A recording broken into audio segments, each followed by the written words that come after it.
Get ready as Excite Wrestling presents Fight Club December 30th at the American Legion Post 80 on 76 Main Street, Binghamton, New York. This event features unprofessional Jimmy Jacobs versus Joe Gacy. Also, Joey Ryan versus Dick Justice. And for the Excite Championship, Binghamton's own Sean Carr taking on Austin Aries. Bell time is at 7 p.m.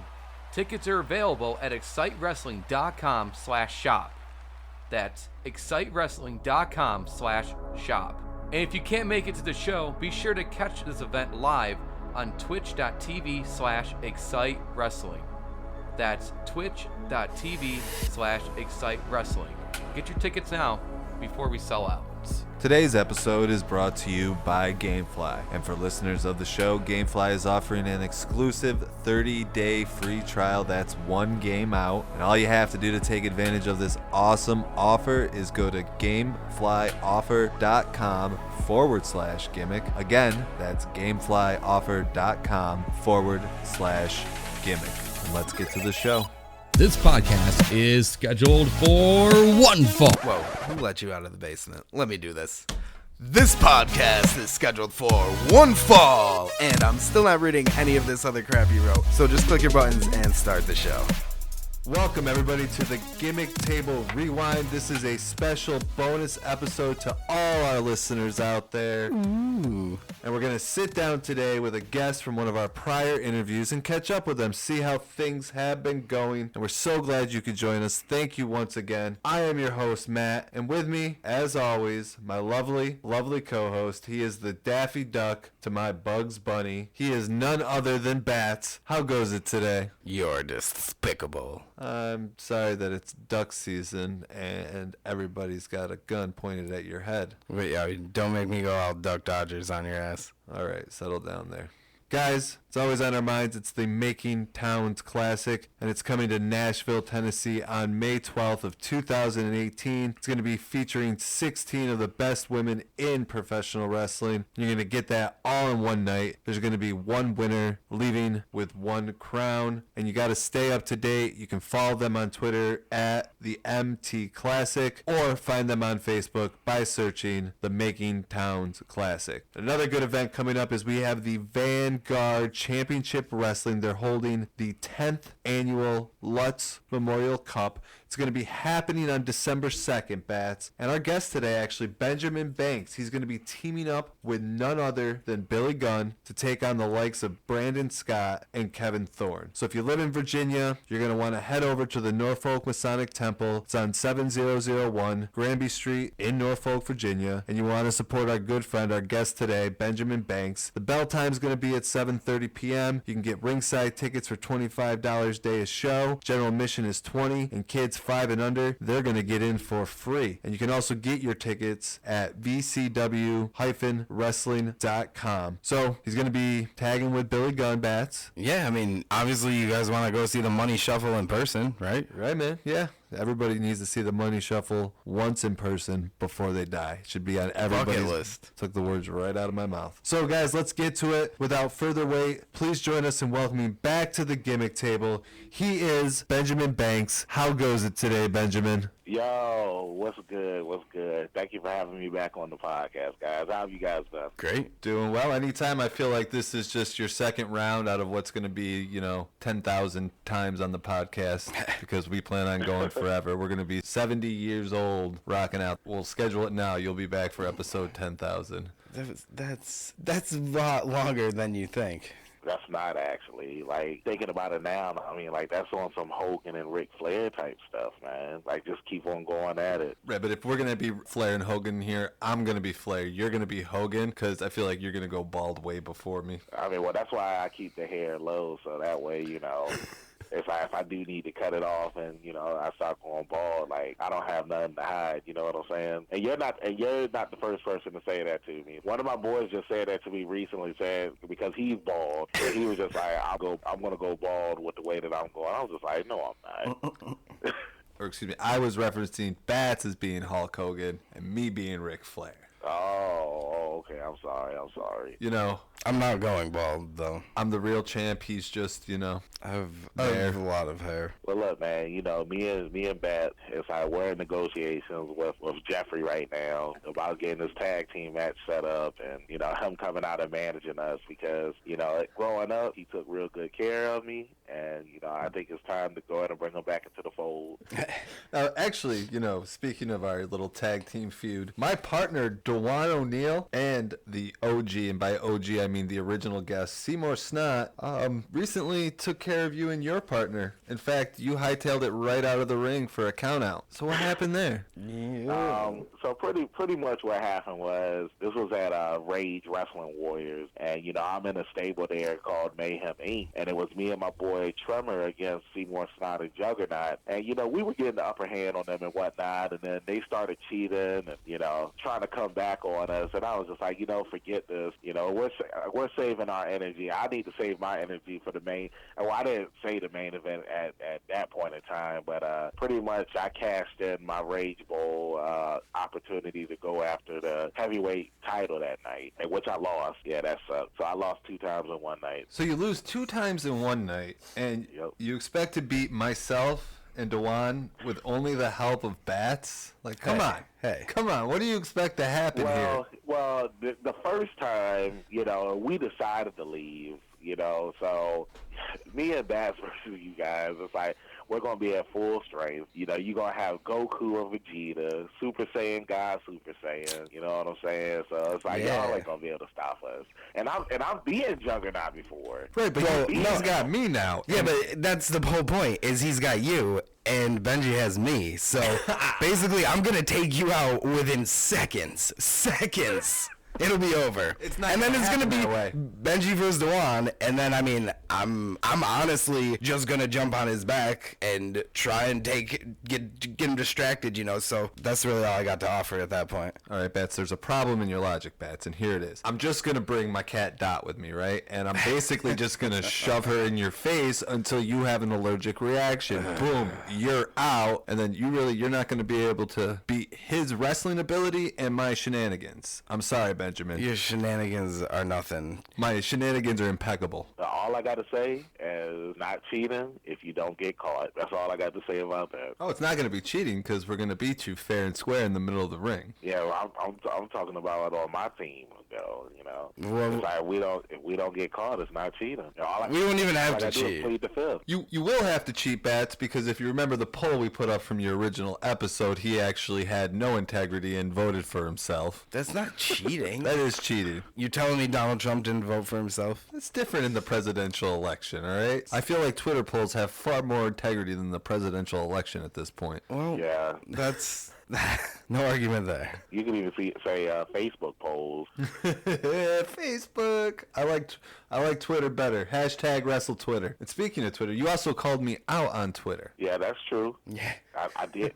I did call you out because I felt like it was the right thing to do, and it's like I'm really trying to get this tag team match set up. Well, you made me kind of look like a bully, Benjamin. Well, why do you say that? Well, I don't know. You're saying that, I was throwing negativity at you. I was just, trying to hype it up myself. Well, you know what? That's why I had one of your former guests and one of my best friends, Mad Max Morrison, covering up my ears to keep that negativity out of from listening to that stuff, man. Because you keep on talking, crap about my boy Bat, saying that you're better than him in this, that you could beat him in that, and I got to look out for my boy. You know what I'm saying? I appreciate that. Yeah, but you don't have to look at him. You're on a phone right now. Yeah, he doesn't have to look at you either. Like, that would make his day complete. What? I'm just saying. But on a serious note, Benjamin, you're a great guy and you're a good friend of the show. But at the same time, I've also noticed that on social media, you're very positive, even, lending a shoulder to people. And it seems you're really against any sort of negativity and bullying. Why is spreading that message so important to you? The reason why it's important to me is because you really never know what somebody is going through. And, earlier tonight, I really got heated at one of my friends because somebody had made a post on Facebook. Actually, it was like a video post. And in the video, it was like this kid was getting picked on at a Burger King. It was a social experiment. And he was getting picked on, and, like, nobody at Burger King did anything. They didn't go and, tell the bullies to stop or anything like that or anything, right? And there were a few people that did it, but there were, it was less than, than the people that were there, the more people that were there, to do anything. And, like, one of my friends, like, he had commented on the video, was just saying, well, I think that you should allow the kids to get bullied because it makes them stronger and stuff like that. And I was just like, no. Like, it's like, kids, it's like they kill themselves over bullying. Like, one of my friends, like, her daughter's friend, like, she recently just committed suicide from being bullied just before school started. And I just feel that, more people need to stick up for those that are being picked on, those that, can't defend themselves, because you never know what somebody's going through. And it's like, just seeing that, like, seeing, his post, like, it really heated me and made me mad, because it's like, not everybody can defend themselves. You're exactly right. I mean, but to be fair, like, what he's trying to say only applies to back in the day before there was all of this social media. Because, before, if you got picked on at school, you'd go home, it'd be over with, you'd be fine. You go back to school, you avoid those people. You could do that back in the day. Nowadays, it's impossible. It intertwines into your lives. They find your family on Facebook and go after them and stuff. It gets ridiculous. Yeah. And that's true. And, like, and I did say something about that as well, because the issue with, social media, like you just said, it's like, you have cyberbullying now. And like how you said, back in the day, somebody would pick on you, you go home, and then that would be it. Whereas nowadays, it's like, somebody could be picking on you, somebody records it, it gets uploaded online, and, like, now you have millions of people laughing at you. Right. People that you don't even know, making fun of you, making memes about you and stuff, just because somebody's bullying you. And I really feel like nowadays it's really hard. Like you said, it's hard. It sucks. It's a lot different. Exactly. And here's the thing. At the end of the day, we're all just trying to get through life. Everybody is going through something, and we don't know what most people are going through. Unless you're close with somebody, they're probably not going to share most things in their life with a complete stranger. And most people aren't going to share the complete picture of what's going on in their life. That's true. And we really have to keep that in mind and try to be positive towards one another. And, when you see somebody, you don't understand that just saying, hello, how you doing, even if you don't mean it, can mean the world to somebody. And this even came up on our last episode with Shayla, was we were talking about how wrestling itself really is an outlet, and it can be an escape for children who at home might not have the best situation, and when they're watching Raw or they're at a live event, it's an escape from what's really going on, and it can be very impactful and prevent them from doing something that could be tragic, such as taking their own life. And what's very interesting about what you just said about, like, how kids, just like they go to the live events, they watch wrestling on TV, and it's an outlet from everything that's going on in their lives. Like, I want to say it was a few months ago, I was at a show, and as you guys know, I'm a heel, but to the people that's listening, I'm the bad guy. And at one of the shows that I was at recently, I always talk crap to everybody that's in the audience and whatnot. And there was this one kid in the audience that was talking crap back at me, and I had called him Four Eyes, right? And he still kept talking crap back to me. I went on about what I had to do in my match and whatnot. But it was like during intermission, it was like this lady comes up to me, and she's like, I need to talk with you. And I'm like, okay, well, what's up? And she was just like, I just want to let you know that you're a jerk because you made my son cry for calling him Four Eyes. And I was like, are you serious? And I was just like, okay, well, go get your son and let me talk to him, right? And she was just like, I'm not trying to be a bitch, but, what you did was wrong and all this other stuff, yada, yada, yada, yada, that. And so, like, when she brought the kid over to me, it wasn't even the kid who I was calling Four Eyes. It was a kid that was just in the general path of the other kid who I was talking to. So, you know, I apologized to the kid and everything like that, and I had gave him an 8x10, signed it for him and everything, and talked with him a little bit. And the mom, you know, she was very happy that I had did that, and she had told me that, you know, the reason why he started crying is because he gets bullied in school, and like that's what the kids call him in school is Four Eyes. So, you know, it just really made me think like, wow, it's like, you know, sometimes it's like as a wrestler, we do things that shows to, you know, especially the bad guys, you know, the bad guys, we say what we need to say to get everybody mad at us, and then the baby face, you know, he always, you know, beats us up and gets the crowd behind him and beats it, pretty much shuts our mouths for what we said to, you know, the kids that are in the crowd and whatnot. So it just really made me think like, dang, man, it's like I really hurt this kid's feelings, and I didn't even, you know, mean to hurt his feelings like that. But at the same time, it's like I don't even know this kid. I don't, like, as a performer, I don't know what goes on in, you know, everybody's personal lives. Like you said, we don't know. So Your comment wasn't even directed towards him. It was directed towards, you know, the fan that was bantering back with you. And because there was a real life situation for the other kid and he heard this, you know, it brought back those, you know, feelings of pretty much being bullied. And that's the thing, you know, even though you might be calling the one kid Four Eyes, and the kid that you're bantering with isn't gonna care at all because he knows that you're just joking back and forth. That's what a heel does. You have this other person who just by hearing it is affected by it. And it's a good lesson that, you know, sometimes what you say, you know, you might not be saying it and it might not be directed towards somebody, but there's a good chance that it could still offend them. Yeah, and I completely agree with you. I completely agree. It's a good life lesson to have. Outside of, you know, being against the bullying, what else have you been up to since we last spoke to you? I've just been wrestling, you know, trying to, you know, get as many new places as I can. You know, just I want to say about 2 weeks ago, I made my debut at this one promotion called Mid-Atlantic Championship Wrestling, and Sergeant Slaughter, Teddy Long, Buff Bagwell, and Johnny Swinger were there, and you know, it was real cool meeting these guys. And I know y'all saw the video of me and Teddy doing the dance off together. Yep.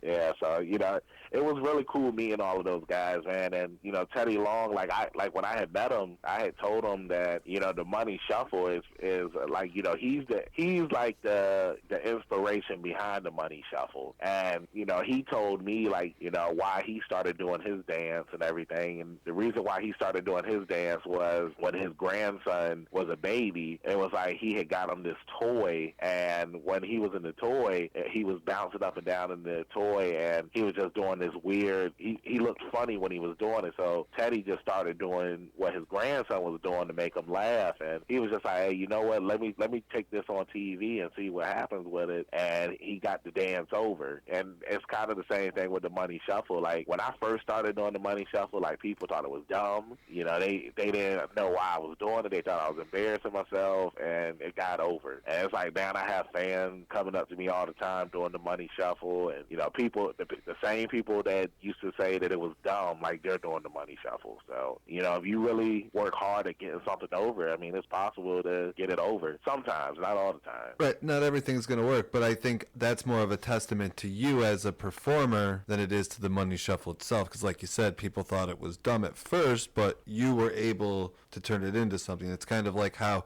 if you look at the initial idea of, like, say, the New Day, it's kind of like, but you saw how they ran with it and what they turned it into and made it their own. If you have the ability to make it your own, even if it's something more on the silly side, you can turn it into something special. Exactly. Now, you also have a big match coming up on December 2nd where you're going to be tagging with Billy Gunn at the Vanguard Championship Wrestling Lutz Memorial Cup. So what's going through your mind when you find out that you're going to be tagging with Billy Gunn? A lot of excitement. You know, it's funny. It's funny when I found out, like when I saw the poster and everything, and I'm just like, wow. Like I remember being a kid and, you know, creating my guy on the WWE games and teaming up with Billy Gunn, and now I'm actually doing it in real life. You know, it's something that you never would think that you would be doing. You know what I'm saying? But hard work, it definitely pays off, and I'm just happy that I'm in the position where I'm going to be teaming up with him. and I really think it's going to be a learning experience from working with him. And and then you got Mordecai in the match as well, and Brandon Scott. So it's going to be a really fun match. I can't wait to do it. Are we gonna get to see him do the money shuffle? You never know. He's always asking for stuff that, can't be told until it happens. Well, everybody's gonna be thinking it. At the same time, too, I did win the Liberty Lottery, and Billy Gunn, he is the champion, so, I mean, he might want to watch his back. Well, that's... I can cash in at any time. Uh-oh. You stole my next question, because the first thing I was going to ask you was, if you guys are successful on December 2nd, is there a possibility that you take that ticket, you take Billy Gunn, and you go for the tag titles? I mean, hey, that's a good question, too. I mean, like me, at the last VCW show, I already said, I was interviewed, and I said that I was going to go after the VCW Heavyweight Championship. Okay. And Brandon Scott was the champion at the time, but he ended up losing the belt that night to Billy Gunn. So, I still have my sights set on going after the heavyweight championship. And I mean, that is a good question if me and Billy would go after the tag team championships. I mean, you never know. Yeah, maybe if you guys got really good chemistry, you might just have to change your path. Yeah, that's true. I mean, Billy Gunn, he is a legend when it comes to, tag team wrestling. Like, he's been in so many great tag teams over the years, from the New Age Outlaws to Billy and Chuck to the Smoking Guns. You know what I'm saying? Like, all the tag teams he's been in, he's always won tag team gold. So yeah, there's nothing wrong with starting another one called the Money Shufflers. The Money Shufflers, I like that name. But at the same time, you did say you were going to be going for the heavyweight, title. So it's something that you might have to still do because you said it. Yeah, play it by ear. Now, is that something you can cash in at any time? Could you just cash it in right after your match? Yes, sir. Anytime, Right anywhere? after my match. Right during your match, maybe? And I wouldn't want to do it during the match because, it's a tag team match. And honestly, the reason why Billy Gunn won the title is because of me. I came out there and, pretty much earlier in the night, Jerry Stephanisis, my former manager, he pretty much came out and told me that I still worked for him or something like that. And during the main event, he had me come out there to try and help Brandon win the title, and pretty much he smacked me because I didn't want to help him. So, I scooped him up and slammed him, and pretty much Brandon had his attention on me, and when he turned around, Billy Gunn hit him with the famouser, and 1, 2, 3. With wrestling, it's like you never want to take your eye off the prize, and he got distracted that easily. So, Brandon, he's already mad at me because he blames me for, him losing the title, which isn't my fault. He should have been watching me. He should have been paying attention to me. He should have been having his focus on Billy. I don't have anything to do with that. Understandable, but at the same time, is there some method to your madness? Would you prefer to take on Billy Gunn over Brandon Scott to capture that title? Is that what's kind of being indicated here? Honestly, it doesn't matter who I take on. It doesn't matter if Billy's the champion. It doesn't matter if Brandon's the champion. All that matters is that when I cash in that Liberty Lottery ticket, that I win that match, and then you'll see Benjamin Banks as the new Vanguard Championship Wrestling Heavyweight Champion. That's all that matters. And take us through that. What is the Benjamin Banks era going to be like in Vanguard Championship Wrestling? It's gonna be shuffling. It's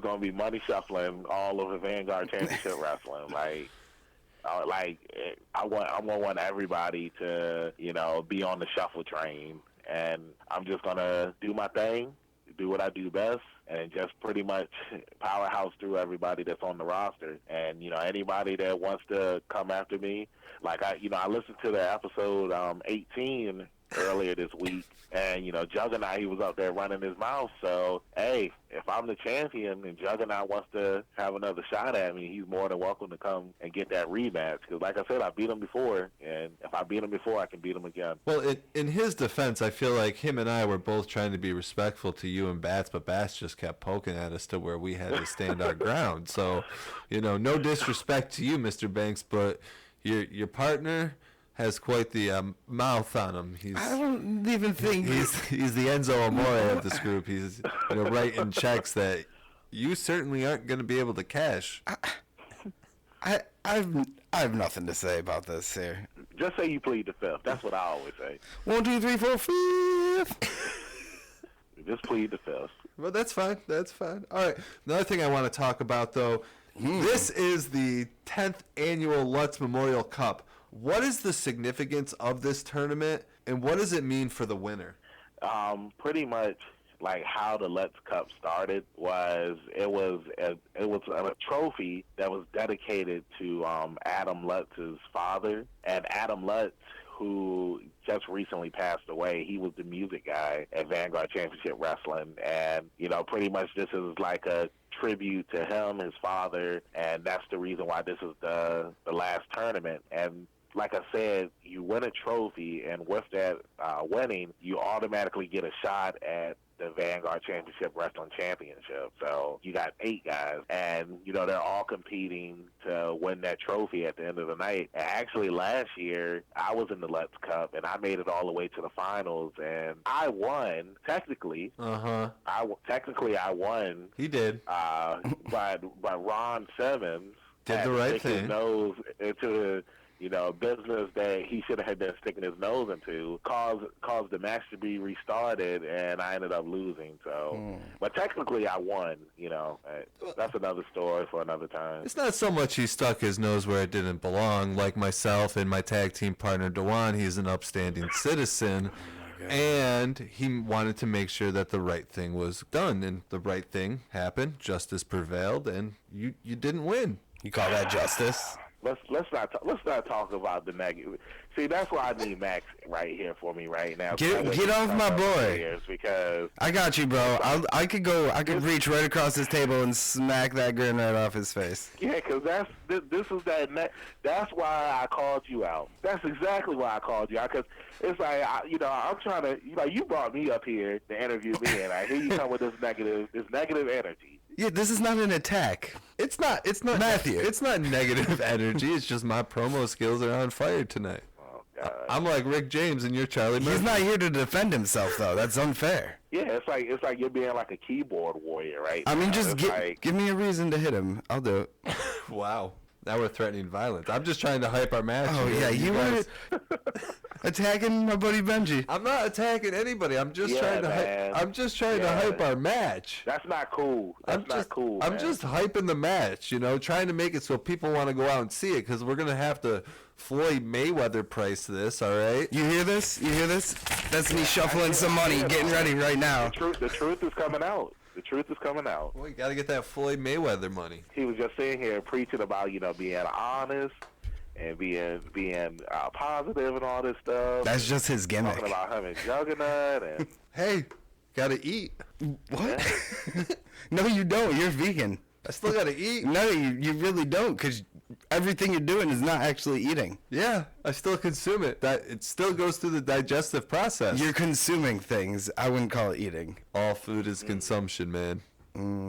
Yeah, it's not eating. All right, let's not have to call up Bill Nye the Science Guy or start tweeting him out to explain digestive processes to you. Hey, you should do it. He might respond. Sometimes they respond, sometimes they don't. Yeah, we didn't get anything. Never know. We didn't get anything from Carlton. We didn't get anything from Jeffrey. Look, all I'm going to say is there is 27 different types of consuming fuel, and what you're doing as a vegan is not considered eating. That's some Bill Nye science facts. Oh, did you call I got him that up from the some- Netflix special. Oh, okay. What did you step into, Benjamin? It's like a landmine here tonight. Yeah, it was a Saturday night, late night. I'm getting loose on some brews. Now, I'm just sitting here thinking, maybe you guys just need to step into the ring.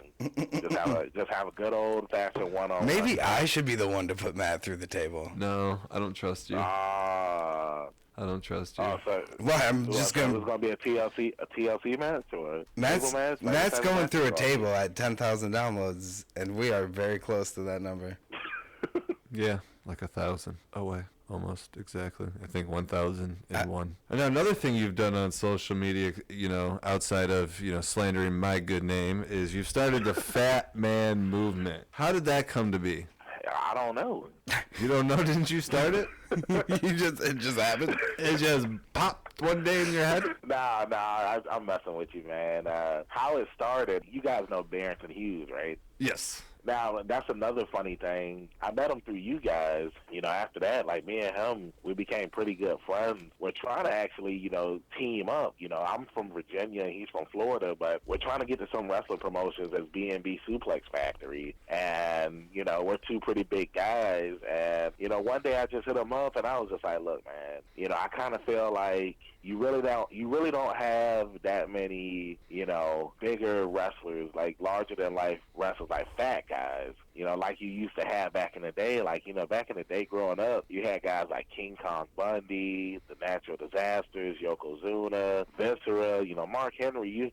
You had all these big guys, Vader, Bam Bam Bigelow. You had these huge guys, and it's like, I just kind of feel like you really don't see that anymore when it comes to wrestling. Like, it's like, there's nothing wrong with being in shape and, being very fit and everything, but it's like, I just feel like you don't really have a lot of uniqueness like you used to back in the day. Like, just looking at somebody like Andre the Giant versus Hulk Hogan, like, that was a huge thing back in the day. I mean, like, now in WWE you have Braun Strowman, which is, the next big thing when it comes to, a bigger wrestler. But it's like, other than that, I mean, like, you really don't have any bigger guys, like, size-wise, weight-wise in WWE. And so, I was talking with Barrington, and I was just like, man, I'm trying to start this thing called the Fat Man Movement. And it's like, I know you got a lot of, good fat guys on the indies right now. And it's like, I just want to shine on them. And it's like, it's slowly, taking off. Like, I'm seeing people use the hashtag and whatnot, but it's not getting as big as I wanted to. But it's like, as I know with anything, the more that you keep on using something and the more people see it, the bigger it gets. So it's like, pretty much like, all I want is, I want for, bigger guys to, make a comeback in professional wrestling, and just know that, like, wrestling can be unique again and be different, like how it used to be back in the day. Like, and like, that's all I really want for real. Is just for, to have that uniqueness, like, have something for everybody. Like, that's one thing that I always hear from, wrestling fans, is that it's like they like to come to shows and they like to see different stuff. They like to see different wrestlers, different sizes, different styles of wrestling, No, I hear you. There's definitely not a lot of larger guys, mainstream-wise, but you're right. The indie wrestling, there is a lot, and, I mean, you guys put on great shows, and you have bigger hits, and, you hit the mat harder. You make bigger sounds. You guys are bigger guys. It's great. So why don't you have Barrington take a cross-country trip from Florida to New York? He can scoop you up on the way, because you're, like, right in the middle. I mean, I feel like there's your chance right there. Come hit us up. Yeah, man. We can try and do something. I just made my debut at this new wrestling promotion called Neo Fight Pro that's based out of Philly, and they had their first show at the CZW building. I don't know if they're going to continue doing shows out of there or whatnot, but recently on Twitter, they actually had a tweet saying, like, who would you like to see at the next Neo Fight Pro show, and somebody had commented Barrington Hughes, and the Neo Fight guys was just like, Benjamin Banks versus Barrington Hughes. I think that we might need to set that match up. So I'm just like, dang, it's like I was trying to team up with the guy, and it's like they want to put both of us against each other, which I have no problem with. So, it'll be cool, actually meeting Barrington, and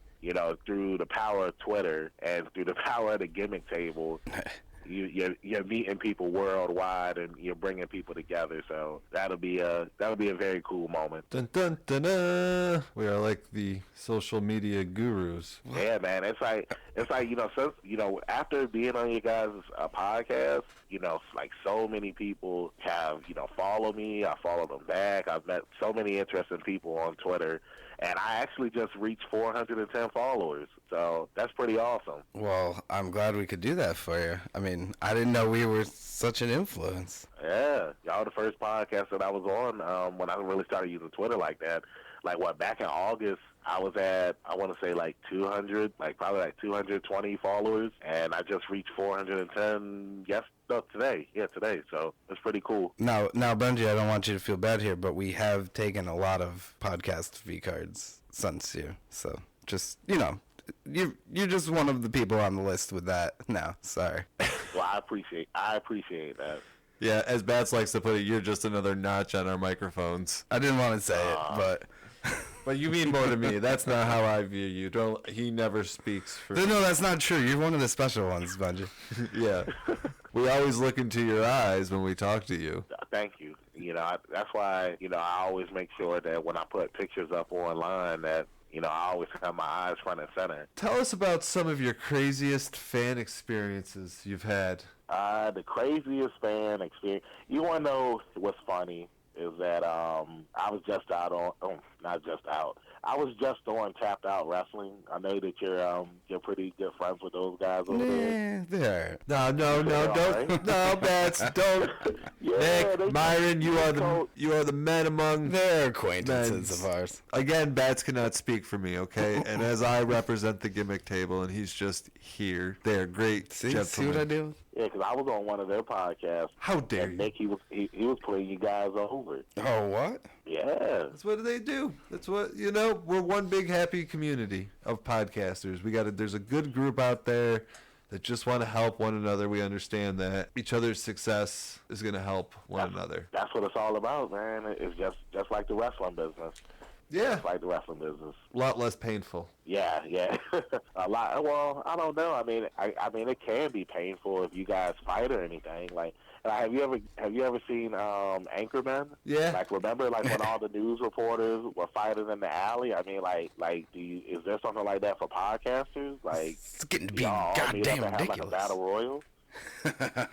It could happen. ¿Cómo estás, bitches? Yeah, I'd pay to see that. What did the guy from RoboCop say? I'd buy that for $1. I'd do that. Brick through a trident. Yeah, I killed that guy. But shoot, man, what were we talking about again? Your craziest fan experience. Yeah, so I was saying, like, I was on their podcast, and I had told them that I really didn't have any crazy fan experiences besides that one what we were talking about earlier about the kid and the Four Eyes thing. But recently, at the same promotion, this happened, and Juggernaut, he actually said something earlier this week about being in a promotion and being called the N-word. And what's funny is that this is the same promotion that he was talking about, which I'm not going to name. But I was there, and I was coming out to the ring, and I was talking crap to the fans, like I do best. And so I'm getting in the ring, and like this dude, like he's starting to run his mouth at me. So I start talking back at him, and he's sitting down in his chair, and he stands up, and he moves the chair in front of him out of the way, right? So he's just sitting there running his mouth at me and everything, and he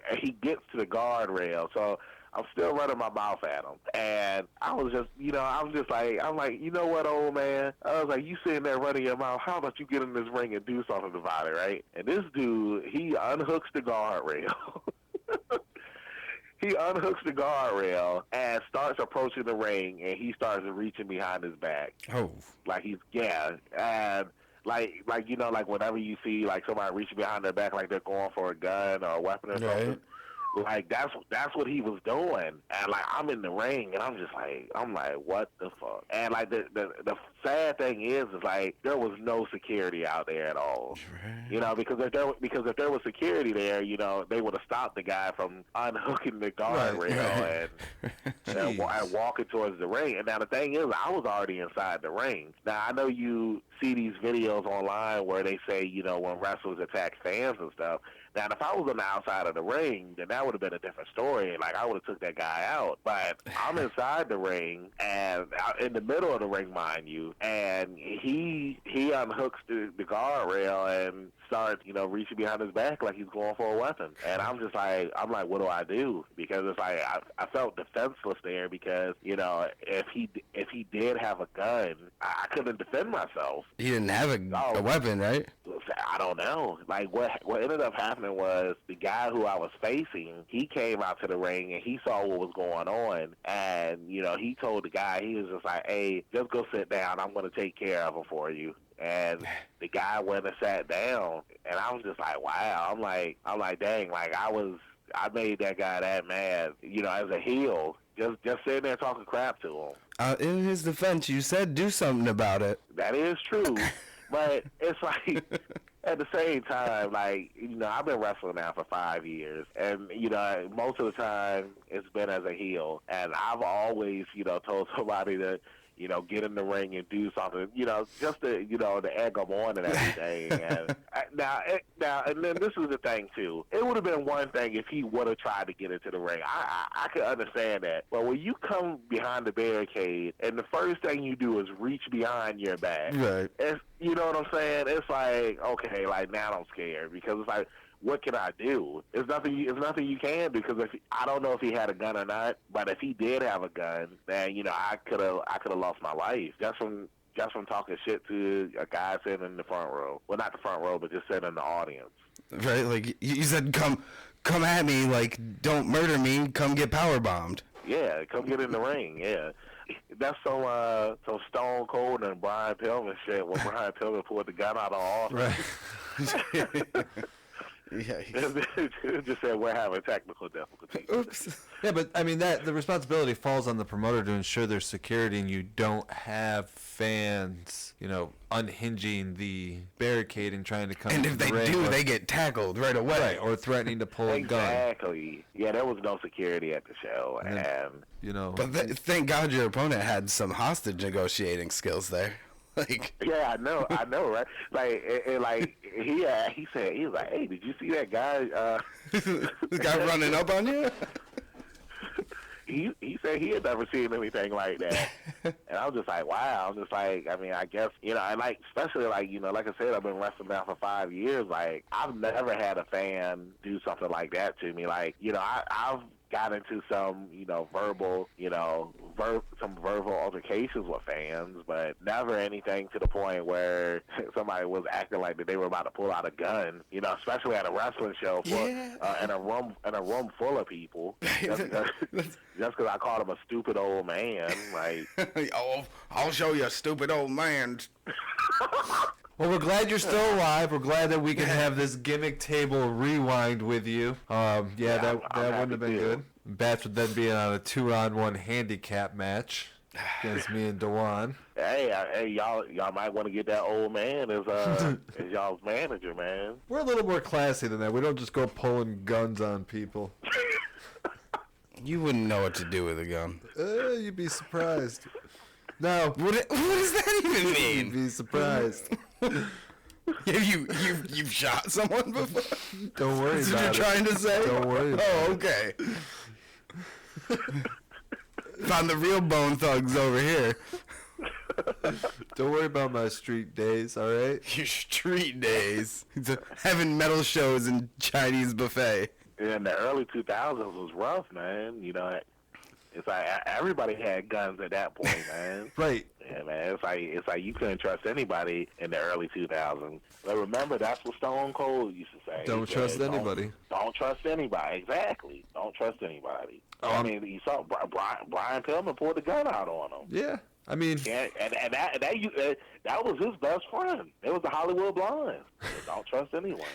All I'm saying is Matt, it's like, don't be surprised if y'all do an episode one day and Matt just pull a gun out on you. You never know. I don't think Matt's ever even seen a gun. I've seen a gun. I've held a gun. I've shot a gun. All right. All right, no more gun talk, all right? There's too much gun violence in the world anyways. I mean, I condone gun ownership. I do not condone gun violence. No, and I agree with you on that. Like, just what's going on in the world nowadays, man. Like, it's sad. It's truly sad. And, for the people that have lost their lives, these people that, were messed up in the head. And that's one of the things that I talk about on social media a lot, too. It's like, if you know you're going through something, like, go get help. Like, don't take it out on innocent people just because you're messed up in the head. Like, go get help. talk to somebody. It's like, because it's like you're taking a life away from somebody who could have just been starting their life out. You know what I'm saying? These people aren't thinking rationally. They've got problems. There's nothing you can do except hopefully keep them from getting a gun. That's really the only thing. Because they're not gonna go get help because they don't think anything's wrong with them. They think something's wrong with everybody else. Yeah, and yeah, that's true too. And it's sad. It's very sad, man. Yeah, I mean, what are you gonna do? Well, actually, the one thing I wanted to say was in this, like you said, it's very sad. The whole what's going on, we obviously see a lot of shootings occurring. They seem more frequent than they have been growing up. But my point being that I think this is an issue. A lot of people want to just say, oh, we got to get rid of guns. But other people are like, oh, well, it's my right to own guns. It's an issue that has a lot of sides to it. And at the end of the day, I don't feel you're ever going to get rid of guns in this country. They're everywhere. Whether you're obtaining them legally or illegally, people can get their hands on them. We do need to start worrying about the fact that we do have a mental health issue in this country. This is definitely a mental health issue, not a guns owning issue. Right. Yeah, exactly. And I completely agree. There needs to be a better system when it comes to, people with guns. It's like you said, it's like there's never going to be a way to control it because there's always going to be people that are always going to go around the system in order to, obtain whatever they want to obtain. So, I mean, it's like it kind of just seems like that there's never going to really be a workaround, with this issue. Mental health issue in the country could fix a lot of issues. It could fix the opioid issue because a lot of people with psychological problems get prescribed painkillers instead because they don't really understand what's wrong with themselves. But I'm just saying, the study of mental health is so far behind most other forms of health care because it was done so wrong, and people with mental health issues were treated so much differently and almost as like they were second-class citizens because they weren't what was deemed normal, that now we're playing catch-up to figure out what's going wrong with all these people. And, it's just, we're at a point in the world where we gotta be a little more kind to one another. My girlfriend got these really cool stickers, and they kind of make fun of Trump's Make America Great Again, and it's a little heart, and it just says, Make America Love Again. And that's really, it's what we need. We need a little bit more love. We need a little less... What's the quote? Be a little less clever and a little bit more kind. Yeah, well, that's the Beatles said. All you need is love. Yeah. All right, so let's get happy and tell us, Benjamin. 2017 is coming to an end. What has been your favorite match as a fan? Are you talking about like indie wrestling or anywhere in general? What has been just the one match that this year you look back and that was that's the best thing I saw? That's very interesting, and that's an on the spot question because now you're making me think about all the matches that I've seen all year long. What's the most memorable? What's the first one that pops into your head? Like 40 just popped into his head at once. That's the problem. I'm really trying to think right now. It was like I'm thinking about matches that I've seen on TV and matches I've seen in person and matches I've seen on social media and whatnot. It's like right now I really can't think of one right now, to be honest with you. Like as a most memorable or my favorite match of the year. Yeah, we'll just cut this question out. No, we're gonna keep it in there. You'll owe us an answer on that one. We'll give you some time to think about it. As we're talking, like I'll keep that in mind so that way we can talk about it later. All right. Now, what has been your favorite match as a competitor for 2017 so far? Let's see. My favorite match as a competitor. Let me think about all the matches that I've had this year, which I've only had 3. Man, that's a hard one. I really haven't only had 3.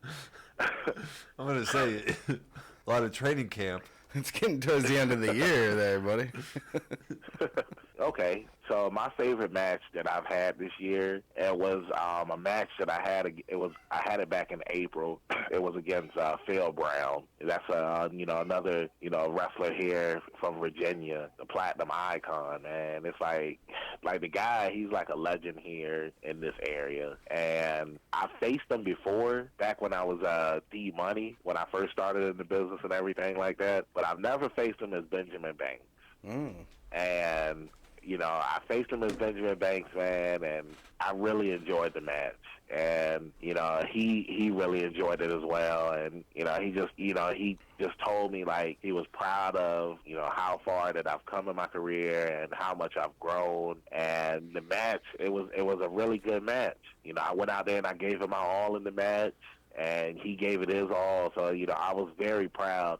It was a really proud moment in my wrestling career, just wrestling somebody like him, because, like, he's like a triple OG. Right? No, that's really cool. Like kind of like a little bit of a legend. You get to wrestle him, and then also he gives you the feedback like, "Hey, man, you've really grown since the last time I saw you." Yeah, so that was pretty cool. I'm trying to think. Like, the last time I faced him was it was 2014. Was the last time I faced him? So a few years. Yeah. It's been a hot minute. Well, maybe you got a match coming up on December 2nd that might take the place of that. And we did mention it earlier that you are tagging with Billy Gunn to take on Brandon Scott and Kevin Thorne. What words do you have for your opponents? What words do I have for them? All I want to say is this. It's like, Brandon, it's like we used to be buddies, we used to be pals, and then you sat there, you was running your mouth, talking crap about me, saying this, saying that, saying that you were happy what Jerry was saying to me, and I'm so proud. I'm so proud that I was able to come out there during your match, and I was able to stand up for myself and take out Jerry, and because of that, you got distracted, and you lost the title to Billy Gunn.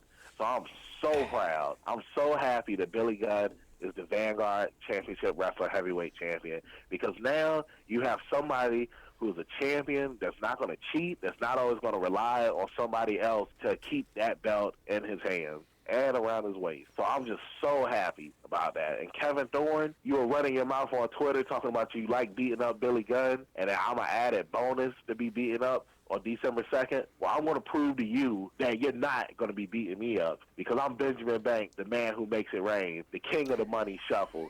And when you step into the ring with me, I'm going to shuffle all over you, punk. And that's all I got to say about that. All right. I would not. I no longer want to face you, sir. Can we be friends? I'm a little scared. got some promo skills.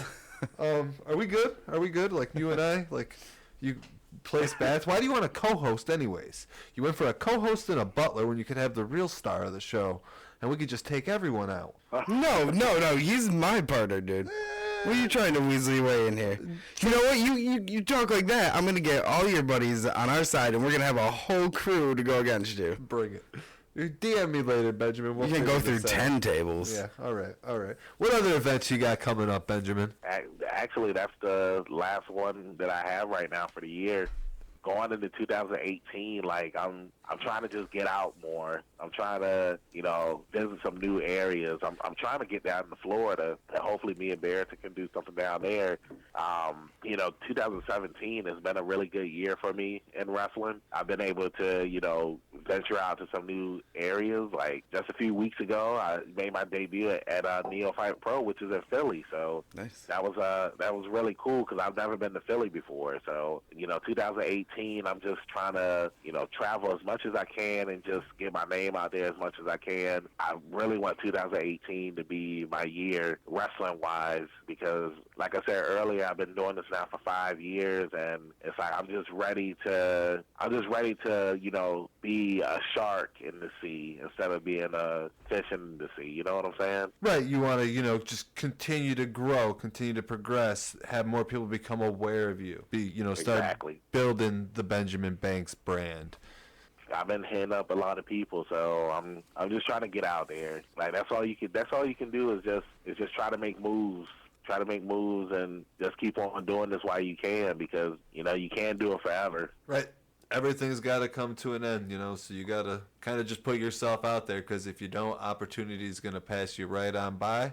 Somebody who wants it's going to take full advantage of it. That's right. Now, for anybody who hasn't followed you from our first episode with you, which, speaking of which, guys, if you didn't hear our first episode yet with Benjamin Banks, go to our website, go to iTunes. Benjamin, how can people get a hold of you on all the social media gimmicks? You can follow me on Twitter at Benji_Banks. And then you can follow me on Facebook at Benjamin B 23, and then you can follow me on Instagram at KingBenji_Bank. Also, too, I want to throw in this little plug. I'm having a contest right now on my Facebook page where if you like all of my social media pages and you comment, like, and share the post on my Facebook page, you are entered for a chance to win one of my Benjamin Banks t-shirts. And I'm giving away 2 shirts, so that's 2 lucky winners that could win the shirt, so get to it. And you cannot complain with free stuff, so people make sure you take advantage of that, and we'll make sure that your contest as well as all your social media gimmicks are in our show notes, so people make sure you check there after the show. Now, we do have a brand new segment for everybody today called Wrestle Twitter Wonders, and it's with a question mark because Wrestle Twitter is wondering. We got some shout-outs for the people who gave us some questions. In lieu of the Unhinged on this episode, we're gonna open up the Benjamin Banks files, shuffle up some money. I can't wait to answer these questions, so let's go. Let's get into them. I hope we got some really good questions here. Oh, we got some doozies for you. Now, the first one is... You don't like doozies? Then just didn't expect it. All right, got to keep you on your toes, Bats. The first one is from @Daryl W. Perry. He's got 3 questions for you. The first one he has is, Benjamin, has there ever been a man you've crossed who didn't deserve it? Has there ever been a man that I've crossed that didn't deserve it? Yes, sir. Not really. I mean, there's not anybody that I could think of that didn't deserve it. Justified in all your actions. Yep. Never found out later, like, oh, maybe I shouldn't have done that or something like that? Are we talking about like in the ring or just like in person? I think we're going personal life here. Well, with Daryl, you never know. There's no boundaries on these questions. I mean, well, you know, I'm a pretty chill guy, so I mean, like, there's never really been a situation that I've been in where I was just like, yeah, that should have happened or that shouldn't have happened. So Never stole someone's girl? nah, I'm not that type of person. I've had people steal my girls though, But what about those beautiful eyes of yours? Who could walk away from them? hey, I don't know, man. Like that's just like Tupac said. That's just the way it is, man. You heard it here, folks. He's a good guy. He doesn't mess with people. So, all right, fine. Well, what's your favorite move to pull off on someone? I really like doing the money shuffle splash because it's like I put my hands to the side and then I hit that rope and I jump up in the air and do the splash. I really like doing that, especially when I'm a heel because I just love hearing people boo me when I'm doing the money shuffle, especially when it's a crowd that's never seen the money shuffle before. Right. Because it's like, you know, I make sure I put a little bit of extra stank on it. You know what I'm saying? Right. Then you go up in the air and you're like, oh, what about that? Yeah. How about that? All right. Now, clearly, Daryl did not listen to your initial episode with us because he's also asking, who was your favorite wrestler to watch growing up? My favorite wrestler is Macho Man Randy Savage. Ooh, yeah. Ooh, yeah. Let's hear your best. Can you give us your best Macho Man promo right now? Oh, man. Let's see. Do it for Daryl. Because it's been some years, man. I used to do Macho Man impersonations all the time. He's like, oh, yeah, Hogan. I'm the Macho Man Randy Savage. You know, I was doing real good, real nice. But you know, you, Hogan, you had lust in your eyes. Yeah, you had lust in your eyes for Miss Elizabeth. Bye, girl, Hogan. And that's why at WrestleMania 5, me and you are going one-on-one in the ring. And I'm going to go up to the top. And I'm going to come down with the Macho Man elbow drop. Oh, yeah, Hogan. And I'm going to retain the WWF Championship. Oh, yeah. Very good. Wow. I closed my eyes for a minute there, and I actually thought I was listening to Macho Man. Are you sure you weren't using a soundboard? Yeah, I was. Oh, gotcha. Yeah. I put my phone up to the TV and YouTube. That was a YouTube promo. I mean, I could believe it. All right, and those questions were, again, from @Daryl W. Perry. If you like his questions and if you want to talk about wrestling with him, give him a follow. I'm giving everybody a shout-out and a plug for joining Wrestle Twitter Wonders. All right, man? That's what we do. I'm Engage down your with that. audience, sir. I'm down with it, bro. He doesn't know anything about making the brand. I'm my own brand. I just live it. You gotta be your own brand. Can't trademark this shit. It's too unique. You gotta be unique. I wish you could see my face right now. I'm out of the box. I'm so out of the box. I'm in the circle. See? Hey, Rob, you want to be my co-host? Don't add any fuel to that fire. Oh, boy. We'll talk about that later. All right, our next round of questions comes from @LGZEEY. All right, Bats, why don't you field the first one from her? So, the new Spider-Man movie, I haven't seen it yet, but Marissa Tomei has been cast as Aunt May. How do you feel about her being a younger Aunt May in the new movie? I don't like it. The reason why I don't like it is because, growing up reading the comics and, watching all of the old Spider-Man cartoons and whatnot, Aunt May has always been an older woman. And it's like no matter how much younger Peter was, Aunt May was still an older woman. And same with Uncle Ben. So it's like with her being Aunt May, it's like I like her as an actor, but I just felt like Aunt May should have been an older woman. It should have been an older actor. Okay. Because when I look at Aunt May, I envision like somebody like my grandmother or something like that. You know what I'm saying? Not somebody that like she's like a MILF. Well, you're thinking like a great aunt, not like your mom's sister. Yeah, exactly. Well, but she's like a MILF in this movie. What I can see what they're doing there is like they're already trying to make Peter Parker seem a lot younger, play towards that younger demographic. So by having an even younger Aunt May, it makes him seem a lot younger himself. And I agree with you on that. Like, and I said that to one of my friends after I watched Spider-Man Homecoming, that while I was watching it, like, I felt like I really couldn't connect with it for real because I'm older. Like, I'm 28 years old. Right. So it's like I felt like I really couldn't connect with it. Whereas, like, maybe like a teenager or, somebody that's younger, like, they could connect with that Peter Parker because he's in high school and, the things that are in nowadays, of today's youth, like, they would be able to connect with that type of stuff. But like me watching it, like I just like, dang man, it's like I miss the old Spider-Man. That's like honestly, like my favorite Spider-Man is Tobey Maguire. Like out of the three Spider-Mans, like Tobey Maguire is my favorite one. But only for the first movie. Now my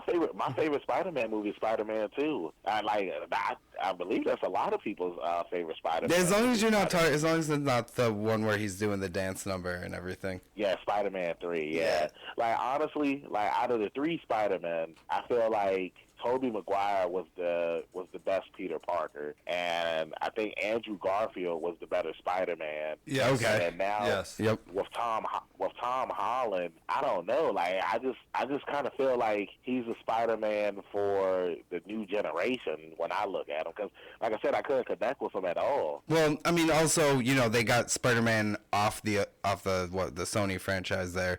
So they really kind of had to reinvent the Spider-Man. So, I mean, I get it. He's the kid in the Avengers. But more importantly, I'm looking forward to the new Spider-Man video game that's coming out next year. Yeah, I need to get a PS4. Yeah, it looks ridiculous. Now, moving on, she has one more for you. Now, what do you think? Because there's a lot of people apparently upset on the internet about the Omega Jericho feud being nothing more than a work to build their match for Wrestle Kingdom. And we kind of touched on this even before the show started. What do you think about that? People being upset over, the feud being nothing more than a good old-fashioned work. I don't know. I mean, like, I feel like people just need to just enjoy it for what it is because, I mean, it's like, in my honest opinion, I kind of think it's cool. You have somebody like Chris Jericho that's going to be wrestling at Wrestle Kingdom. You know what I'm saying? Especially after all these years, because it's like whatever you think about Chris Jericho, you always put him and WWE together, and then like this is like his first match outside of WWE for how many years? Very long time. Mm-hmm. It's a very long time. Like I remember when Chris Jericho first came to WWE, was it like 99, right? Was it 99? I believe so. Right before Y2K. Right before Right. Yeah, right before Y2K. Y2J. Y2J, yeah, exactly. So, I don't think it's a work, and I don't understand why people are upset about it. No, I mean, look, you didn't say it, but I'm gonna say it. If you didn't see that coming, like, shame on you. Yeah, exactly. Like, I mean, and another thing about it too is that Omega was just on Jericho's podcast, not too long ago. So, Right, they all know each other. You said what? They all know each other. They're all friends. Like Kenny Omega is huge now, so obviously it wasn't like oh this little no name guy. I'm gonna throw shade on you on Twitter. Like that was come on, you knew that was a setup. Yeah, exactly. Now it would have been something if he had never been on Jericho's podcast and Jericho never acknowledged him before. Then I can understand that. Now it would be more like if it was somebody like Roman Reigns and Kenny Omega going at it on Twitter, because it's just like, oh snap, like Out of nowhere though. Out of nowhere, and Roman Reigns is calling out Kenny Omega, and now Roman Reigns is going to be appearing at Wrestle Kingdom. Like, I don't know if people would lose their shit over it, because a lot of people don't like Roman Reigns. So I could have probably used somebody else, but he was the first person to come. Oh, okay. If it was The Rock, let's use The Rock for example. If The Rock just called out Kenny Omega, and then now he's appearing at Wrestle Kingdom, you know what I'm saying? I mean, if The Rock can still go, I'd stay up to watch it. Yeah, that'd be cool. The cool thing about Jericho and Omega, though, is the fact that they're both from Manitoba as well. So that's cool, too. Canadians. Yeah, they're both Canadian. So, I mean, Canada produces and has always produced some of the greatest wrestlers ever. Yeah, not just wrestlers, actors as well. You'd be surprised how many people that you see in movies that are all Canadian, and TV shows. And hockey players. They make some good hockey players. Yeah, they're all around nice people. Hey? Founders Canadian Breakfast Stout coming soon. Can't wait to get my hands on some. All right, so those were all our questions from LGZEEY. Next up, we got Sock Monkey Mike. Sock Monkey Mike. And Sock Monkey Mike. The name. He would like to know where you see your career in the next 5 years. I see my career in the next 5 years. Hopefully I'm wrestling in WWE. That's what I hope that I'm at. If not, like, I at least hope that I'm wrestling somewhere overseas within the next 5 years. All right, you got a little bit of a ladder to climb, but you seem like you're built for it. If I keep going the way that I'm going, and like I said earlier, if I just keep on venturing out and, meeting the right people, connecting with the right people, then I'm pretty sure that I could possibly, at least get a look at, like, try to do something at, NXT, or possibly make it to the Performance Center. You never know.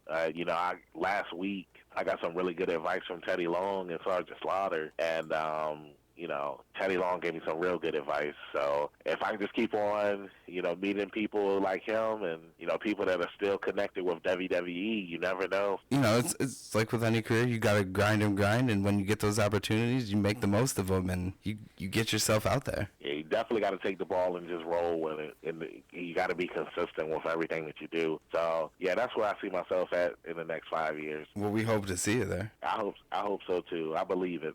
Yeah, just remember, when you get that WWE contract, we are the exclusive podcast of Benjamin Banks. That's something, that can't be broken. And I want tons of free Money Shuffle merchandise. Yeah, when I make it there, I'm not going to be on the Indies anymore. Like, I'm going to have to do the episode with you guys as the first episode. I mean, not the first episode, but the first podcast that I'm on after making it to WWE.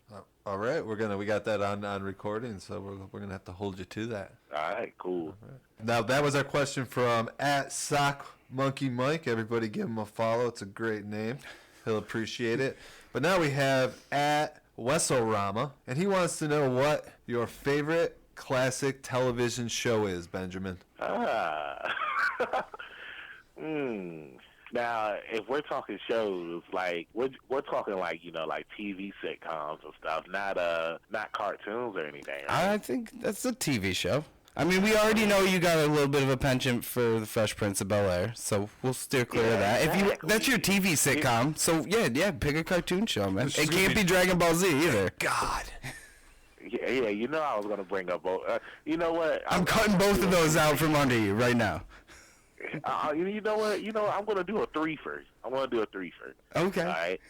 So for a favorite TV show, it would be the Fresh Prince of Bel-Air, because that's where I got the last name Banks from, and I was actually just watching it earlier today. I watch it every time it's on. Yeah, every time it's on, yeah, I always watch it because it's a really good show. So yeah, that's favorite. That's my favorite TV show. Favorite cartoon will have to be Batman the Animated Series. Oh, because I love Batman. I love that TV show, and I actually have the whole series on DVD. But it was just recently announced that they're releasing it on Blu-ray, so I might have to get it on Blu-ray to get them updated graphics. And for a favorite anime, you guys already know what it is. Death Note? And no, it's not Death Note. Attack on Titan? Huh? I've never watched Attack on Titan. I've seen one episode. I'm sorry, those are the only two animes that exist. Attack on Titan, man. You need to get on that. Yeah, you got to watch some more, man. It's anime life, man. There's a lot of good anime out there, man. Now, you said you like the Batman animated series. How do you feel about the Batman Beyond animated series? Because that's actually one of my favorites. I love Batman Beyond. I feel like it's underrated. It was very underrated because it was in the kids slot and everything, and they didn't really play it to adults. But it's a more darker version of Batman. You know, Bruce Wayne is crippled, like he's controlling things behind the scenes, and he's got basically who would be Robin being Batman instead, and it's a great concept. Yeah, it's it's more to that. I don't know how much you looked into Batman Beyond, but like back when I was younger, like I really liked that show, and like I said, it was underrated. It got canceled early because they were moving on to doing the Justice League show, which like Justice League, in my opinion, like was the best thing that they did with the DC animated universe, because they brought all of the superheroes together and everything. So, I mean, it sucks that we lost Batman Beyond, but I feel like we got an even greater show because, we finally got that new, fresh version of the Justice League, because you got to think, like, when we were kids, all we had was, like, the Super Friends and stuff like that, and, the Super Friends came out, like, in the 70s and the 80s. Well, I had X-Men. That's true. I remember Uncanny X-Men, the cartoon. That was my favorite cartoon growing up as a kid. You said the Uncanny X-Men? Are you talking about the X-Men that had Kitty Pryde up there? The one that didn't really have like the anime influence to it. This is like the you're talking about Saturday morning cartoon. The real cartoony version that they did of the X-Men. Right, where it was like gritty, like had the same like art style as like the original Spider-Man TV show that they had on Saturday morning cartoons. Are you just talking about X-Men the animated series? Yeah, the one that came out in the 90s. Okay. Yeah, that was my favorite. I thought you was, because the Uncanny X-Men was the one that had came out before that, where like the one like the X-Men arcade game. Right. Yeah. Yeah, that's the Uncanny X-Men. Back to my last show, because y'all changed the subject. Just try. We know where you're going with it. Even though I said those other ones were my favorite, Death Note. This is the best, and it is Dragon Ball Z. You said Death Note. No, right? shocker. And the reason why I like Dragon Ball Z so much is because of Goku, man. Goku. It's like Goku, like he's such a positive person, and I take a lot of my traits from him. Like when it comes to sticking up for people who can't fight or people that are too weak. Even going back to like what we were talking about with bullying earlier. Like when I was younger, if I saw somebody being picked on and they couldn't do anything back, I used to always stand up for that person, because that's the type of person Goku was. He always stood up for the people that couldn't, stand up for themselves. And that's the reason why I always loved Dragon Ball and Dragon Ball Z. And when Goku finally became a Super Saiyan, that was the biggest moment in anime history ever. So, that's why I love those shows. Dragon Ball Z, Super and GT are okay, but Dragon Ball Z is where it's at. No, I totally agree with you, because the whole underlying theme to that show is basically everybody plays a part with everything. Everybody has their own special ability. They don't have to be the strongest, but in certain situations, their ability is going to come in clutch. That's just the way it works. Everybody has their own thing to bring to the table. And when everybody works together, they accomplish great things and be the biggest bad guys you can find. All right, so that was our question from Wesso Rama. Give him a follow on Twitter as well, and thank you for the question. All right, next up we got our buddy RJ. It's the PWO. Yeah, he's RJ underscore KRUSYNSKI Krasinski. And Yeah, I know who that is. everyone knows RJ. Yeah, everybody knows RJ. Check his show out. He's got good things coming. And his question to you is, what is one promotion that you've yet to be able to wrestle in, but you would like to? And let's like kind of do for this one, because I think everybody knows that, you know, everybody wants to get to WWE. Let's exclude. Let's kind of do what's a promotion that, you know, What's like a bigger indie promotion that you haven't gotten to wrestle in? or maybe something that you're close to getting to, where it would kind of be a milestone in the near future for your career. I probably have to say a promotion that I would like to wrestle for, that I have my, sight set on. It would have to be Booker T's promotion down in Texas, Reality of Wrestling. I got a couple of friends that wrestle over there, and I've actually wrestled, like, a lot of the Reality of Wrestling guys, they wrestle at Vanguard Championship Wrestling. Okay. So, I've wrestled some of the guys from, ROW. And so, like, right now, like, that's a place that I have my sight set on, is going down to Texas and being able to wrestle for that promotion. I met Booker T back in 2016 when he came here with the ROW guys, and it was such a cool moment meeting him, because Booker T was a real nice guy. So I would definitely like to get down there to his promotion. Next question, and it's going to be from @Reverend_Freako. Reverend Frico. And he wants to know, Freako. Benjamin, he wants to know, would you rather fight 100 duck-sized Brock Lesnar's or one... Hold on. He said 100 duck? 100 Brock Lesnar's the size of a duck, or one Brock Lesnar-sized duck. What? You're right, so either you got a bunch A of bunch of tiny... little tiny Brock Lesnar's, or a big giant duck. A buff beast What? duck, too, with like a 100 gangster attitude. He said 100 Brock Lesnar is the size of a duck? Yes. Or just one giant Brock Lesnar the size of a duck? No, No, a duck. 100 Brock Lesnar's the size of a duck, or one duck the That's size of Brock Lesnar. Lesnar. It's confusing, but when you think about it, it's a tricky question. It's... It is. So, because the thing is, it's like all of those 100 Brock Lesnars can all come together and create like a giant Brock Lesnar. Like a Megazord Brock Lesnar? Yeah. Voltron. That is what Brock Lesnar. And the giant duck. Have you ever seen like a angry duck? Dude, I'm just thinking what you're thinking there. I would not want to fight a giant duck. Like, I wouldn't want to fight a normal human-sized duck, let alone a mega human-sized duck. It's like when I think of the hundred Brock Lesnar's, I think of Agent Smith from the Matrix when Neo had to fight all of the Agent Smiths. Dang, man, this is a tough one. I feel like you could just kick the little Brock Lesnars and, like, step on them, get them out of the way real quick. But a giant duck would, like, clip your head They can off. all jump you, though. They can all gang up on you. I guess they are starting to break your legs real quick. Yeah, like... That's a tough question. You want to die by 1,000 cuts, or you get your head chopped off? Yeah, because the duck can bite your head off. I would assume... He just said which one would I fight, so I'm assuming that I won't get killed by either the Brock Lesnar or the duck. No, I think I'll fight the duck. I was gonna say, don't forget this duck. Now that he's huge, his quack is really loud. Like, he's got sonic weaponry too. Yeah, I think I'll fight the duck, because the reason why I say that is that all I had to do is just pluck some feathers, and I think I should be all right. And maybe if I act like Daffy Duck and Donald Duck, that might work too, where I can trick the duck and then I can kill it. Oh, that's right. I'm sorry. Yeah, we're not. Whoa, man. See? Not cool, dude.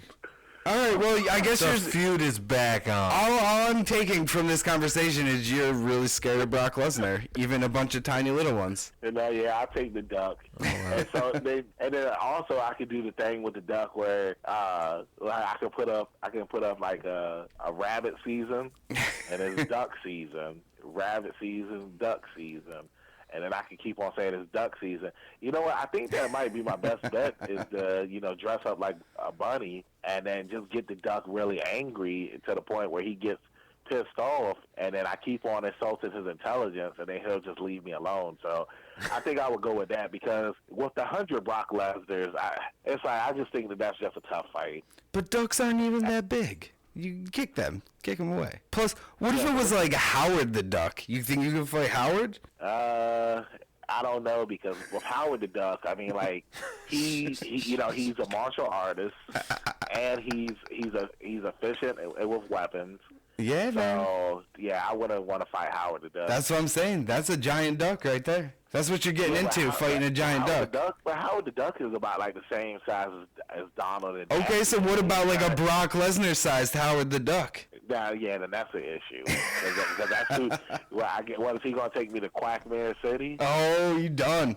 Yeah, screws fighting the 100 Brock Lesnar's. I mean, this is a pretty funny question. It's funny. This is a good question. It really makes you think. And I'm gonna have to answer this question on my social media because I want to know what other people would do if they would fight 100 Brock Lesnar's the size of duck or a giant-sized duck. We should get a poll going, so get a poll up there and we'll get it out. Well, my stand is like pick up your Pele skills and just start kicking those Brock Lesnar's away. Yeah, do something, man. I might have to call in some reinforcements or something. I have to bring a whole team with you. Thank you for that one, Reverend Frico. You definitely win question of the night for Wrestle Twitter Wonders. Next, we have at Penguin Club Pod, and they want to know, what wrestling-related podcast do you find to be too sweet? This is a hard one. Ouch.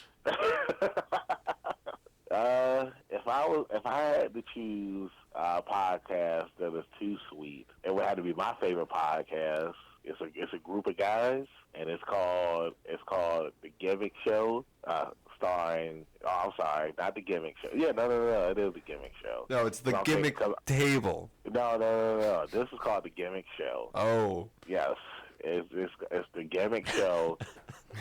Featuring The Gimmick Table. Starring Benjamin Banks.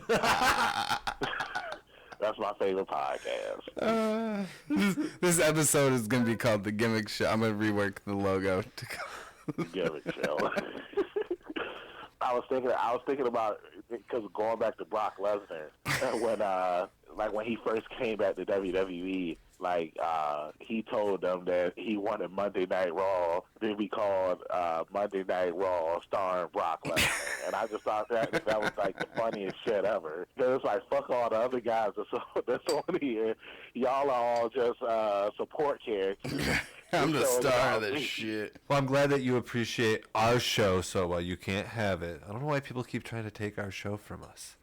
Everybody just wants. You got to be careful. That's what happened with WCW. Oh, we're never selling out. We're never taking the money. But thank you, Penguin Club Pod, a.k.a. Daryl, trying to swing another question in there. Why don't you field these next two from an old friend of ours? This is our buddy Zachary Napton. His name is Zach or Toby. Toby. So first he wants to know, what's your dream match? What type of match would it be, and who would you fight against? My dream match would be a match against Trish Stratus. And it would be in a Jell-O pudding match. What year Trish Stratus we talking? 2005. 2005, the prime Trish Stratus. Yeah. Nah, I'm joking around. But my dream. Well, that's a great answer, though. My dream match would be against MVP, like Montel Vontavious Porter. Like, I don't know what it is about him, but it's like when I started my wrestling career, it's like I always had this vision that, one day I would be able to be in the ring with him.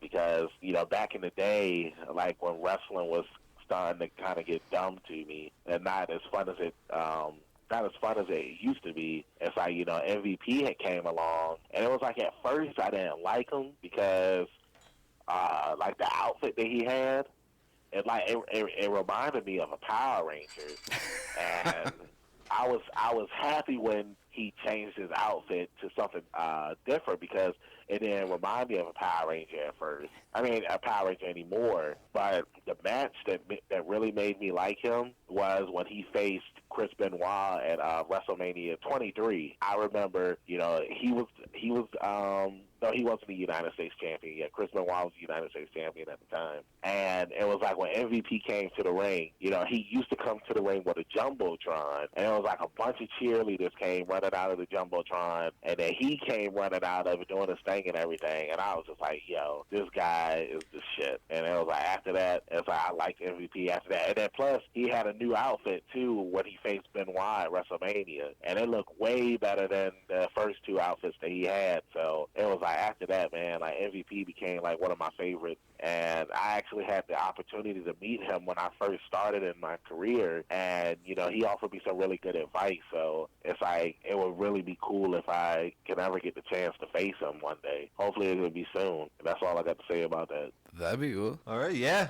All right, his other question, though, is a little more down my alley here. On the road, what do you like to eat? Do you prefer like a fast food frenzy, or do you eat healthy? So, like me. It's like Matt, like the vegan lifestyle. I mean, it varies.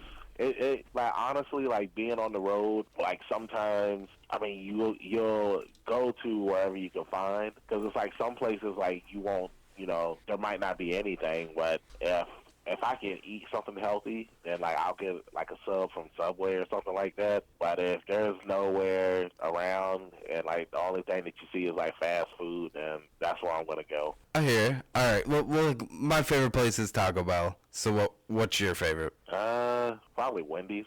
Wendy's is a good one. I got a better Baconator. question. I got a better question for you. So how about when you get home, you get back off the road? What's that like meal that you want to have when you're back in the comfort of your own house? Well, when I get home, usually it's real late at night, depending on where I go. Like sometimes it could be like 1 or 2 o'clock in the morning. And the first thing that I do when I get home is I watch that new episode of Dragon Ball Super. Because it comes on Saturdays at 9:30. I watch that first. And if I do want to get something to eat when I come home, it'll probably be like a turkey sandwich or something. Some Sara Lee, Hillshire Farm. What is that? Boar's Head. Oscar Mayer? I was like, okay. Yeah, I think it's Oscar Mayer. Some deli meat turkey with some cheddar cheese or some American slices. No grilled cheese. And you guys might think I'm weird for this. I don't know why everybody thinks I'm weird. I don't think I'm the only person that does this, but I put ketchup and mustard on my lunch meat sandwich. Yeah, that's weird. No, I can vouch for that kind of when I ate meat and like deli meat and things like that. I would put potato chips on it, and That's not weird. But I would that was pretty. That's good. I used to do that too. But I would put the ketchup on it with the potato chips because the ketchup just accented the potato chips. It's like French so well. fries, yeah. Did you ever put French fries on like your hamburgers? And Oh, stuff dude, like that? you ever make a ghetto Big Mac? I don't know the ghetto Big Mac. You order a McDouble with mac sauce, and then you order a small fries. This was back when it was the dollar menu, so you could get that for $1 that. with 25 cents, and then you get the small fries for $1, and then you open up the 2 layers of patty, throw a layer of fry in there, and then close it back up, and you got yourself a ghetto Big Mac. Yeah, I remember one of my friends used to buy 2 of the double cheeseburgers that were $1, and then he would just put them together and be like, "Yeah, this is a ghetto Big Mac." So I guess everybody has their different versions of a ghetto Big Mac. Thank you, at Zachary Napton, for that wonderful question. We have 2 more for you, which I'm going to take the honor in reading. The first is from our friend and former guest as well, Tectonic, at PNW Honey Badger. And Benjamin, he just wants to know why you're so afraid of him. Oh my God! Look, man, Tectonic. I mean, you see, I'm laughing, so I'm not afraid. Like I told you, man, if you can set up the match, Let's do it. You know, I've talked to some people. You know, I've tried to get the match set up, man, and it's just floating in the air right now. So whenever me and you can step into the ring, you'll feel the power of the money shuffle. And when I'm about to come down, I'm going to hold that golden pinky up to the sky, and you can believe that. All right, so we got to somehow make this happen, people. So I don't know if it can happen where you're at or where he's at or what we got to do to get you to him or him to you, but whatever promoters are hearing this that need to make it happen, make it happen. Yeah, 'cause it's like we're both like on opposite ends of America. So well, bottom line to that answer is Tech. He's not afraid of you. So sorry. Yeah. Maybe Tech's afraid of you because he made us. Yeah, that was ask. a deflective question or something. Yeah. Trying to throw us in the middle of this. Kind of passive aggressive. We're trying to be unbiased here. You know, be good. You know, journalistic people. Keep it down the middle. Right. Even keel. Speaking of even keel and unbiased, we have our next and last question comes from the Wrestling Nerds Alliance. You may have heard of them at WNA Podcast. Rob. This Rob guy. And he wrote me a personal message today. He didn't post this on Twitter because he would never admit that he did it. But I gotta, with what he's been saying about us, we don't care anymore. Yeah, Rob. All gloves are off. You're done. So he basically stated, you know, we here at the Wrestling Nerds Alliance podcast know we would never be worthy of a guest such as Benjamin Banks. And we know in the past that you guys at the Gimmick table in all your greatness have offered to help us get guests onto our show. And if you could somehow, by any means, convince Benjamin to come on our show, because you all know Cliff runs a great one-man show. They also mentioned that we are their podcast idols, and they would really like you to come on their show and be a part of that. I know it would be a step down for you, but I think it would really help them out, and you know, you could kind of like be doing one of those John Cena moments. Yeah, throw him a bone, you know. I mean, what do you guys think? Let me ask you the question. Like, do you guys think that I should go up there? Well, Cliff is wonderful. Let's just put it out Cliff there. is a great guy. Great. Only talk to Cliff. Just keep Rob out of the picture, and it should be fine. Rob doesn't exist. And just talk about the Gimmick table the whole time. And how wonderful plug we us are. a bunch of times. Yeah. Well, I'll only go up there if I can plug the Gimmick show featuring the Gimmick table starring Benjamin Banks.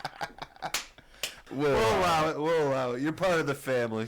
All right, Benjamin. That was a very, very long but fun episode. This is real fun. Great Saturday night. The Gimmick Table Rewind, I'm going to declare it a success even before it airs. First episode. See, there you go. You popped one of our cherries there. Yeah. First rewind. We got to do it together. Yeah, it's like Ludacris said on the DJ Khaled song. Originally he was on the remix, but now he's on the original version. And you know, at first I was on episode 4, and now I'm on episode 1. So I feel real good about this. That is a great analogy. And we know, like we said earlier on, we probably will have you back on again. And as always, keep us in the loop, and we'll keep promoting you. Thank you again, Benjamin. This was a lot of fun. We look forward to seeing what you're going to be doing here in the future, and we hope the rest of 2017 and 2018 are great successes for you. Yeah, man. Thank you. All right, everybody, that does it for the first ever Gimmick Table Rewind. We hope you enjoyed it. Thank you once again to Benjamin Banks, and best of luck with Billy Gunn on December 2nd. We hope you take home the victory there. This was a lot of fun. We hope you guys enjoyed it. Bats, I know you had a lot of fun. You love talking with Benjamin. Yeah, we talked video games and old school cartoons. Great time. There's a lot of good stuff that you probably won't make it to the episode that just got cut out. There's a lot of stuff that was said while we weren't recording, but hey, you know, sometimes you just bonding with some good people. Yeah, maybe someday you'll hear some of the stuff we cut out. It's a possibility, might whatever. come to you. Who knows? All right, but if you like the show, as always, listen to us on iTunes, Stitcher, Google Play, YouTube, or iHeartRadio. You can subscribe to any of those. Give us a review if you feel so inclined to do so. We'd really appreciate that, especially if you enjoy the show. And also check out our website at gimmicktablepod.com. You can find all our episodes there. You can also find great Gimmick Table gear through our site as well. That includes t-shirts and hoodies for both men and women. And if you really love the show, become a Patreon like some other people have, such as our good friend Daryl, Zach, Papa Hales, and that weird girl with a bear. And you can join for as low as $1, and you're going to get entry into exclusive contests and get your hands on exclusive Gimmick table merchandise when we hit certain key mark rewards. And you can go to our Patreon, link through our website to find out more about that. You can also interact with us on social media. We love it. Today we started the hashtag Wrestle Twitter Wonders. That's going to be our new thing with every Gimmick Table Rewind to kind of replace the unhinged that we do on our regular scheduled program. So make sure you keep an eye out for that. Keep the hashtag alive.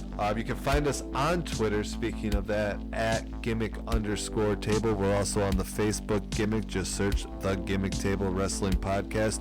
Or shoot us an email at gimmicktablepodcast@gmail.com. We will answer all your questions on the air and give you a little bit of a shout out. Speaking of shout outs, we always do a little shout out to all our friends in the podcasting world order. We're a little group that supports one another.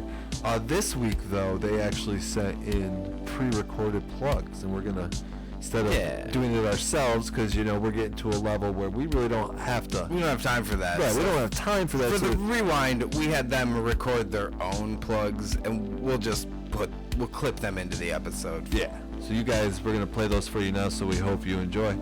Hey everybody, this is Cliff for the Wrestling Nerds Alliance podcast, and I'm just here to don't forget to mention me, Rob. Rob, hold on a second. Don't forget to mention me. Rob, we're plugging ourselves for the show. What about me, Cliff? Why is it always about you? Rob, it's about the show. It's about the Wrestling Nerds Alliance podcast, but I do want to give 5 Cliffs to the Gimmick Table podcast because they're just so amazing, and I love them dearly. Cliff, you need to mention our Twitter. And Cliff, you gotta mention our Twitter and our Rob, Facebook. why don't you mention our Twitter? Well, where you can find us here at the Wrestling Nerds Alliance is at WNA Podcast.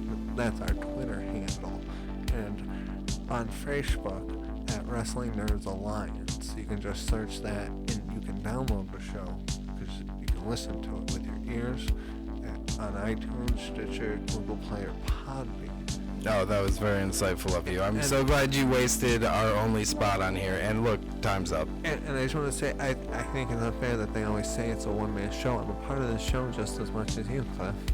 I don't agree with you at all. I'm just here as much as you. Nope. But Cliff, what about me? What? Cliff, what about our Women Crush Wednesdays? Hey guys, this is Fred over at the Wretched Wrestling Podcast. Craig, I had a date tonight. Oh yeah, how'd that go? Pretty good. Nice size bulge between the legs. Nice, pretty nice. Good rack too, you know. I met her on Twitter. She was one of those sex bots, but it wasn't a sex bot. It was a 43-year-old man with really long hair, kind of like Bats from the Gimmick Table. Well, why don't you just plug the Twitter? But we've got to talk about just plug the Twitter. Just nobody gives a fuck about your date. Plug the fucking Twitter. You can find the Wretched Wrestling Podcast, or excuse me, you can find the Wretched Wrestling Podcast on Twitter at Wretched Wrestle. We're also on Facebook at Wretched Wrestling. You can find us on iTunes, Stitcher, Google Play, YouTube, Periscope, Podbean, and Pornhub. Yeah, for Pornhub. Hello everybody, we are the kings of the Periscope. We are S Marks the Spot. Yes, you cannot handle our realm of success. We are the best Periscope podcast in all of the land. And our beards are manly. You can find us on Twitter at SMarksTheSpot, or catch us on iTunes, Stitcher, Google Play, Periscope, and Podbean. But please check out our Periscope because we are the kings. Kings of the Periscope! Yes, we are kings. We have crowns. Yes. Yep. We wear them on our dicks. Well, that's not where I wear mine, but to each his own. Tell me how a good chap. Jetta. Hello everybody, we're the fellows from Wrestling Podcast, the #1 WWE review show out there today. And we're going to tell you how you can listen to our show. So you take it away. Yes, you can find us on Twitter and Facebook at RAWISBORE. that spells more is more. And you can also find us on iTunes, Stitcher, Google Play, and Podium. Just simply search for More is More. Alright, Bats, well, that was a few words from our dear, dear friends at the PWO. They are definitely an interesting group of people. Interesting to say the least. Yes, we are finally the most normal people in a group. Yeah, I guess. Maybe. That's weird to say. I've never heard that before. Yeah, not the typical thing that we hear, definitely. Hello, I'm a normal guy. Yeah, Hi, totally. how you doing? Pretty good. All right, well, thank you again for listening to this very special episode today, the Gimmick Table Rewind. We will have another one coming up for you in the future. We'll let you know when that happens, but stick around for our weekly shows. We have more interviews coming every Monday at 9 a.m. Eastern Time, so stick around for that. We appreciate you listening. We hope everybody stays safe out there and enjoys their week. And until next time, see ya.